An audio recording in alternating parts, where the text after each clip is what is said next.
পবিত্র কুরআনে সূরা তাহরিমের 10-12 আয়াতে আল্লাহ পাক 4 জন নারীর দৃষ্টান্ত বর্ণনা করে তা থেকে সকলকে উপদেশ হাসিল করতে বলেছেন।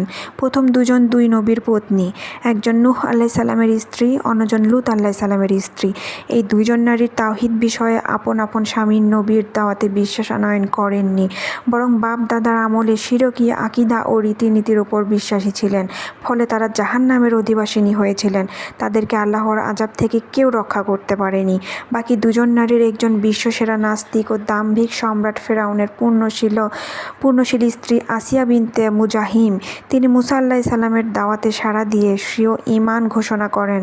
ফেরাউনের ঘোষিত মৃত্যুদণ্ডে তিনি হাসিমুখে বর্ণনা করে নেন। কোনো কোনো রেওয়াজ অনুসারে আল্লাহ পাক দুনিয়াতেই তাকে জান্নাতের গৃহ প্রদর্শন করেছেন। চতুর্থ জন হলেন হযরত ঈসা আলাইহিস সালামের মাতা মারিয়াম বিনতে ইমরান। স্বীয় ইমরান ও সৎকর্মের বদৌলতে তিনি আল্লাহর